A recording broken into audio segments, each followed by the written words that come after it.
ரொம்ப ஒரு மகிழ்ச்சியான தருணம் இது எங்களுக்கு எல்லாருக்கும். ஏன்னா ஏற்கனவே ஷாயின் சார் சொன்ன மாதிரி 2018 ஒரு கூரைக்கோட்டால் ரொம்ப குட்டி குட்டி பசங்களாக பார்த்த பசங்க வந்து இன்றைக்கி அல்லாவுடைய பெரிய அருளால் +2 முடித்து பாஸ் பண்ணி ஒரு சில பேர் கல்லூரியில் சேர்ந்து இன்றைக்கி வந்து கோர்ஸ் கம்ப்ளீஷன் சர்டிஃபிகேட் வாங்க வந்திருக்கிறாங்க. அல்லாஹு தாலா இந்த சபையை புரிந்து கொள்வானாக. அப்போது நம்ம இது வரைக்கும் என்ன பண்ணியிருக்கிறோம், கிளாஸ் ரூம் மாதிரியே இருக்கு. ரைட், அது அந்த பழக்கம் விட்டு போவாதுன்னு சொல்லுவாங்கல்ல, அந்த மாதிரி. அப்போ நம்ம இது வரைக்கும் என்ன பண்ணியிருக்கிறோங்கிறது தொடர்பாக ஒரு சில விஷயங்களை நம்ம எல்லோருக்கும் ஞாபகம் ஊட்டுதல் முஸ்லீமுக்கு பயனளிக்குங்கிற அடிப்படையில் அதை வந்து செய்ய வேண்டிய சூழல் இருக்குது. அதனால் நம்ம என்ன பண்ணியிருக்கிறோன்ற மட்டும் ஒரு சின்ன ஃப்ளாஷ்பேக் மட்டும் போவோம். அப்போது ஏற்கனவே பல முறை சொல்லியிருக்கிறேன், சலீமன் சொல்லியிருக்கிறாங்க, மற்ற நிறுவனங்கள் மாதிரி இன்ஸ்டிடியூஷன் ஆரம்பிச்சுக்கிட்டு ஆளை சேர்க்கணுங்கிற முடிவில் நம்ம இதை ஆரம்பிக்கல. உம்மத்தில் என்ன பிரச்சனை இருக்குது, எந்தெந்த துறைகளில் பிரச்சனை இருக்குது, அந்த துறைக்கு சொல்யூஷன் சொல்கிறதுக்கு யார் வேணுங்கிறத முதல்ல முடிவு பண்ணிக்கிட்டோம். முதல்ல ப்ராடக்டை முடிவு பண்ணிக்கிட்டு அப்புறம் தான் ஃபேக்ட்ரியை கட்டியிருக்கிறோம். அந்த மாதிரி முதல்ல யாரை உருவாக்கணுங்கிற இலக்கை முதல்ல ஃபிக்ஸ் பண்ணிக்கிட்டு அதுக்கு எந்த மாதிரி இன்ஸ்டிடியூஷன் பண்ணணும், அதுக்கு என்ன மாதிரி சிலபஸை இன்க்ளூட் பண்ணணுங்கிற அந்த முடிவுக்கு தான் வந்திருக்கிறோமே ஒழிய, இன்ஸ்டிடியூஷன் கட்டியாச்சு, சிலபஸ் அஃபிலியேஷன்லாம் வாங்கியாச்சு, இதுக்கு பிறகு ஸ்டூடெண்ட்ஸை சேர்த்து எப்படி வர்றாங்களோ வரட்டுங்கிற மாதிரியான சூழல் அல்ல. இது முழுக்க முழுக்க நார்மலாக இருக்கிற மற்ற எல்லா ஸ்கூல் சிஸ்டத்துக்கும் ரிவர்ஸாக இருக்கும். இது இங்கே வந்து யாரை உருவாக்கணும்னு முதல்ல பிளான் பண்ணிட்டு தான் இன்ஸ்டிடியூஷனுக்கான நிலமே வாங்கியிருக்கிறோம். அந்தளவுக்கு இலக்கு நம்மள்கிட்ட தெளிவாக இருக்குது. இன்ஷால்லா அது பின்னாடி சலீமன் இன்னும் கொஞ்சம் டீட்டெயிலாக பேசுவாங்க. அப்போ நம்ம என்ன பண்ணியிருக்கிறோம், இப்போது சமீபத்தில் 3 மாணவர்களுக்கு நாங்கள் வந்து சாய்ஸ் ஃபில்லிங் பண்ணி கொடுத்தோம். சாய்ஸ் ஃபில்லிங்னா கேள்விப்பட்டிருப்பீங்க.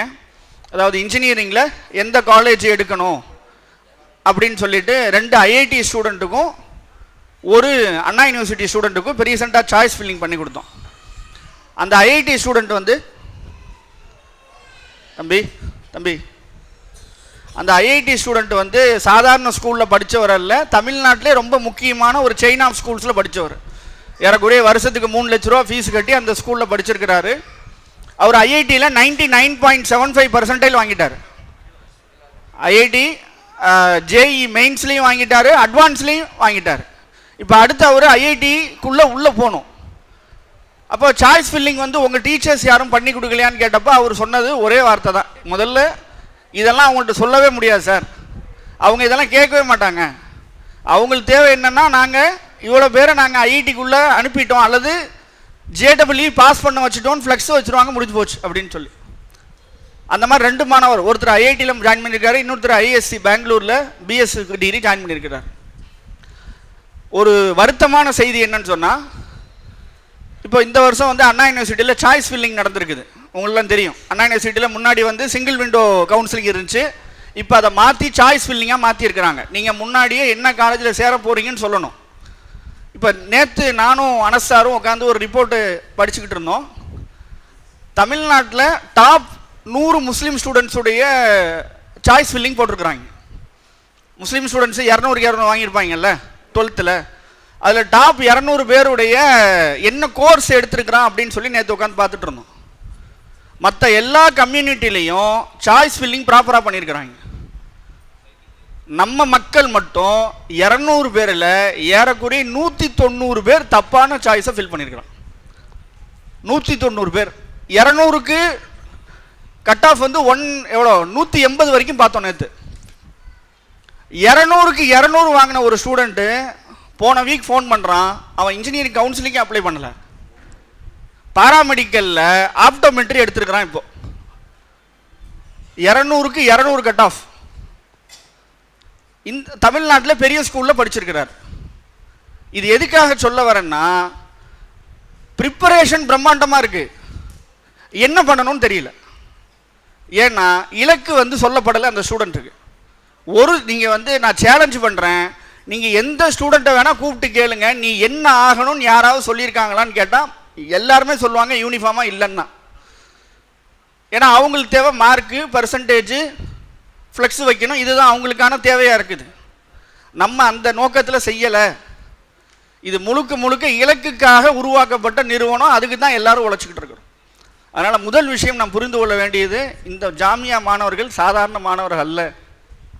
இவங்கெல்லாம் வந்து என்ன சொல்கிறது, உஸ்தாத் சொன்ன மாதிரி ரொம்ப அப்நார்மல் ஸ்டூடெண்ட்ஸ்.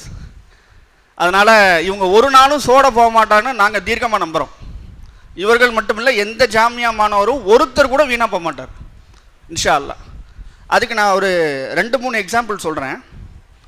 நாங்கள் வருஷம் அந்த +2 கேம்ப் நடத்துவோம். உங்களுக்குலாம் தெரியும்னு நினைக்கிறேன். 15 days கேம்ப் நடத்துவோம். அதில் வந்து விருதாச்சலத்துலேருந்து 2 ட்வின்ஸ் வந்திருந்தாங்க. உங்களுக்கு தெரியும்னு நினைக்கிறேன். அகமது முகமதுன்னு சொல்லி 2 ட்வின்ஸ் வந்திருந்தாங்க. அவங்க 2 பேரும் வரும்போதே சட்டம் படிக்கணும்னு ஆசையில் வந்தாங்க. இங்கே நல்லா மோட்டிவேட் பண்ணோம். போய் லா காலேஜ் ஜாயின் பண்ணாங்க. 5th year வரைக்கும் அந்த பசங்க கிளாஸ் டாப்பர்ஸ். நீங்கள் இப்போ வேணால் அந்த பையனுக்கு ஃபோன் பண்ணி கேளுங்க, நீங்கள் எப்படி டாப்பராக இருந்தீங்க. அல்லது அந்த பசங்க சொல்கிறாங்க, எங்களுக்கு நடத்துறதெல்லாம் முதல் டைம் சொல்லும் போதே புரிஞ்சிருது. அதுக்கு காரணம் என்னன்னு சொன்னால் 15 days கேம்ப் நடத்திருக்கிறோம் இங்கே. அதில் வந்த பசங்க. அதே போல் ரொம்ப முக்கியமாக 2019 இம்தியாஸ்னு ஒரு ஸ்டூடெண்ட்டு வந்தார் தென்காசியிலேருந்து. அவர் படித்தது பயாலஜி. அவர் +2 குரூப் எடுத்தது பயாலஜி குரூப் எடுத்து வந்தார்.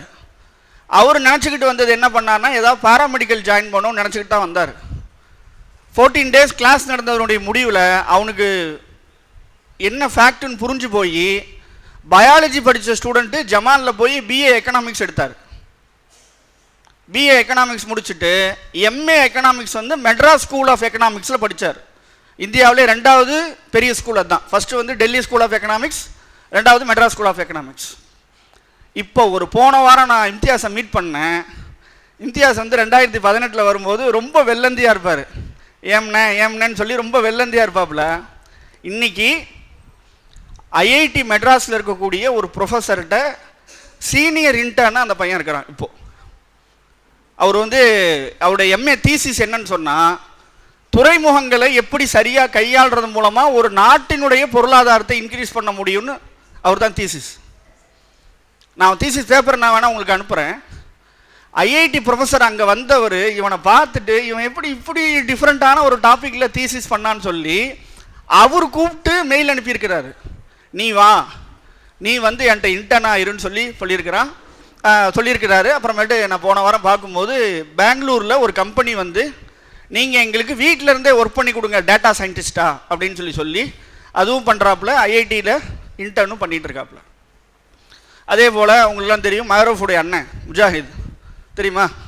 அவர் வந்து கேம்புக்கு வந்து BA ஹிஸ்ட்ரி பண்ணி MA ஹிஸ்ட்ரி பண்ணி இப்போ ஹிஸ்ட்ரி ப்ரொஃபஸராக இருக்கார். இப்போ நான் என்ன சொல்ல வரேன்னா, வெறும் 15 நாள் ஜாமியாவில் இருந்தவங்களே டாப் வந்துட்டாங்க. 7 வருஷம் ஜாமியாவில் படித்தவங்க எப்படி வீணாக போவாங்க? சாத்தியமே இல்லை. அப்படி தானே? 7 வருஷம் ஜாமியாவில் படித்த ஸ்டூடெண்ட் ஒருத்தர் கூட சோட போக மாட்டார். ஏன்னா அந்த மாதிரி அவங்கள ப்ரிப்பேர் பண்ணியிருக்கிறோம். நீங்கள் உங்கள் குழந்தைங்க மற்ற ஸ்கூல்ஸில் படிப்பாங்க. எந்த குழந்தைக்கும், எந்த 6வது படிக்கிற குழந்தைக்கும் கரண்ட் அஃபேர்ஸ்னால் என்னன்னு கூட தெரியாது. எந்த குழந்தைக்கும் நியூஸ் பேப்பர்லாம் சொல்லிக் கொடுக்க மாட்டாங்க. ஆனால் இவங்களுக்கு from the day 1 news paper reading இருக்குது. இப்போ கிளாட் எக்ஸாமுக்கு ப்ரிப்பேர் பண்ணிகிட்டு இருக்கிறாங்க. மற்ற பசங்களுக்கும் இவங்களுக்கும் என்ன டிஃப்ரென்ஸை ஃபீல் பண்ணுறாங்கன்னு அவங்க ஃபேக்கல்ட்டி எங்களுக்கு சொல்கிறாங்க. இப்போ கிளாட் 5 பேர் ப்ரிப்பேர் பண்ணிகிட்டு இருக்கிறாங்க திருச்சியில். மற்ற பசங்களை விட இந்த பசங்க சீக்கிரமாக எல்லாத்தையும் புரிஞ்சுக்கிறாங்க. அதுக்கு காரணம் என்னன்னு சொன்னால், இவங்க சப்ஜெக்ட்ஸ் எதுவுமே இவங்க சூஸ் பண்ணலை, நாங்கள் சூஸ் பண்ணி கொடுத்துருக்குறோம். இவங்களுக்கு எது பிடிக்குமோ அது செய்யலை, எது சரியானதோ அதை செஞ்சுருக்குறோம். அந்த அடிப்படையில் தான் சப்ஜெக்டை சூஸ் பண்ணியிருக்கிறோம். அதனால் நல்ல ரெஸ்பாண்ட் பண்ணியிருக்கிறாங்க. அதே போல் இந்த வருஷம் சென்டாக் தெரியும், பாண்டிச்சேரியில் சென்டாக்னு ஒரு ஆர்கனைசேஷன் இருக்குது. அவங்க தான் கவுன்சிலிங் பண்ணுறவங்க. அதில் மறுபடியும் ரீஓப்பன் பண்ணாங்க. அதில் வந்து நம்ம மாணவர்கள் அப்ளை பண்ணி அதில் ஜெயிது வந்து 14th பிளேஸில் இருக்கிறாரு. அதே போல் அஸ்மர் வந்து 33வது இடத்துல இருக்கார். ஹிஷாமுல் ஜமீல் வந்திருக்கிறாரு. மற்றவங்க யாரும் அப்ளை பண்ணலை. அப்ளை பண்ணாதனால வரல, இல்லாட்டி வந்திருப்பாங்க. இன்ஷா அல்லாஹ் துவா செய்யுங்க எல்லாரும். அப்படி வாய்ப்பு இருந்ததுன்னா இந்த வருஷமே ஜெயிது ஜாயின் பண்ணிடுவார். கவர்மெண்ட் லா காலேஜ் காலாப்பட்டில் இந்த வருஷமே அவர் ஜாயின் பண்ணிடுவார். ஆலிம் லாயர் என்ற அந்த இடத்துக்கு அவர் போயிடுவார். அது இல்லாமல் நம்ம மாணவர்கள் ஒரு 3-4 பேர் வந்து சென்னையில் இருக்கக்கூடிய லா காலேஜில் ஆல்ரெடி ஜாயின் பண்ணிட்டாங்க. அப்போது இந்த மாணவர்களுக்கு எங்கே போய் நிற்கணுங்கிற அந்த தெளிவான விஷயத்தை ரொம்ப கிளியராக கொடுத்துருக்குறோம். இப்போ ரொம்ப முக்கியமாக நான் சொல்ல வர பாயிண்ட் என்னன்னு சொன்னால், இந்த மாணவர்களுக்கு அவருடைய இலக்கு சரியாக கூர்தீட்டப்பட்டு அதை நோக்கி தான் இவங்களை செயல்படுத்தியிருக்கிறோம். ஒரு சப்ஜெக்டும் ஒரு செமினாரும் ஒரு செய்தியும் ஒரு ஸ்பெஷல் கிளாஸ் எல்லாமே அதை நோக்கியே சொல்லப்பட்டிருக்கு. இன்ஷா அல்லாஹ் இந்த மாணவர்கள் எந்த காலேஜ் போனாலும் சரி, இவர்கள் மட்டும் இல்லை, ஜாமியாவில் படிக்கிற எந்த ஸ்டூடெண்ட்டும் வேறு எந்த ஸ்கூலுக்கும் காலேஜுக்கும் போனாலுமே அந்த ஸ்டூடெண்ட்டை விட கண்டிப்பாக ஒரு படி மேலே தான் இருப்பாங்க. ஏன்னா அவங்களுக்கு அவ்வளவு செய்திகள் சொல்லப்பட்டிருக்கு. வேர்ல்டு அஃபேர்ஸை வந்து நம்ம ஜாமியாவில் படித்த மாணவரால் கிளியராக எக்ஸ்பிளைன் பண்ண முடியும். ஏன் ஒரு கண்ட்ரி இப்படி இருக்குன்ற விஷயமாக கூட என்ன பண்ண முடியும், அவரால் சொல்ல முடியும். இதை நான் எதுவும் மிகையாக சொல்லலை, ரொம்ப ஓவர் எக்ஸாஜுரேட் பண்ணி சொல்கிறேன்னு சொல்லலை. எல்லாமே நீங்கள் அந்த பசங்கள்கிட்ட பேசினாலே தெரியும் உங்களுக்கு. அதனால் முழுக்க இலக்கு நோக்கி மாணவர் தயார் செய்யப்பட்டிருக்கிறாங்க. அதே போல் இன்ட்ரடக்ஷன் டு லான்ற சப்ஜெக்ட்டு, பொலிட்டிக்கல் சயின்ஸு.